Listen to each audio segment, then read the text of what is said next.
If you look close to this picture, it says discipline your child. This child right here is pointing the middle finger and look very aggressive while he do it. He's upset, and this, when I look at this picture, it reminds me of an undisciplined child, someone that needs to have a disciplinary action taken against them. And some people may look at this picture and laugh and think it's funny, but it's a very, very serious matter.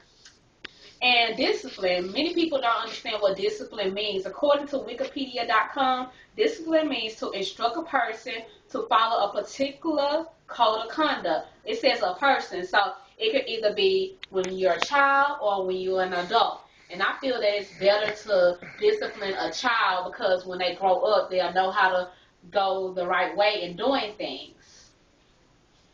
The purpose of any discipline is to leave an impression. Okay, so what I will go over today is spanking when it is necessary, and a spank is when you get a whooping. And the next thing I will go over is leading by example, and lastly I will go over being consistent with the disciplinary actions. Because if you don't discipline your child, someone will.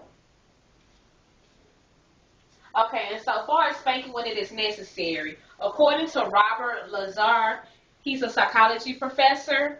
He told delegates that 2 to 6-year-olds who are spanked by loving, sober parents and who are people who are in control of their anger are more likely to grow up in being a well-adjusted child. Even the Holy Bible enforces discipline for your children. It says, "He who spares the rod hates his son," meaning spare his son, meaning not discipline their child, spares the rod. But he who loves him is careful to discipline them. So saying that if you discipline your child, you're showing love for your child. And the next one says, "Do not withhold discipline from a child, or you punish him with the rod. He will not die. Punish him with the rod, and you will save his soul from death." And the last one says, "He who spares the rod hates their child, but he who loves him is careful to discipline him." So discipline is discussed a lot in the Bible.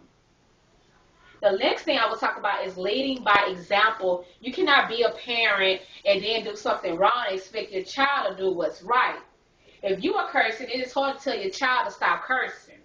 The same thing, if you don't want your child to grow up being a disrespectful person, you should respect others around you.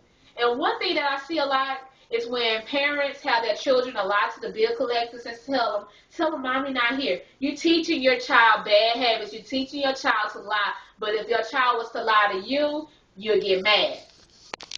Children pays close attention to you, so you should do things that you would want your child to do. You should portray yourself to be an example for the child. The next thing I will go over is being consistent. So if you're telling your child a lie and then you're telling your child to tell you the truth, that's not being consistent. You should be consistent with the disciplinary actions you take with your child. Your child should learn to understand that there are predictable consequences in their actions that they do. If there's not a predictable consequence, you cannot get mad at your child when they don't do what's right because you didn't teach them the first time. And if you taught them the first time, the second time they messed up, and then you didn't get on them, then it fails. According to a psychologist by the name of Robert McKenzie, he said, "Do not do anything for your children that they can do for themselves." So if your child can do something for themselves, don't spoil them and do it for them. Let them do it so they can take responsibilities and know how to act whenever. And as far as being consistent does not mean being consistent in the home. You should be consistent wherever your child goes. So if your child get in trouble at home, the same disciplinary action should happen if they got in trouble at school. And when they go to grandma's house, everything should flow together when they go to grandma's house. They should still act with respect, and they should be well disciplined at grandmother's house. In conclusion, who would you like to discipline your child? Would you like this officer? Would you like this officer disciplining your child? Or would you like you yourself to discipline your child while your child is still young and your child will not worry about getting in trouble as they grow older?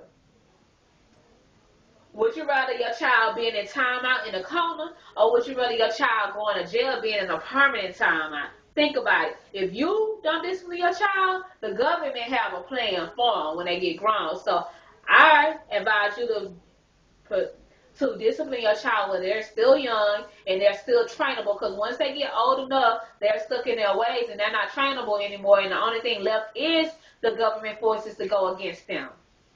So to recap, are you willing to agree with me today before you leave here? You will spank when it is necessary and spank with love and not with hatred. You will lead by example and not do things that you wouldn't want other children to do, and you will be consistent. And if I can get a hand if you are agreeing to do that as of today. Thank you.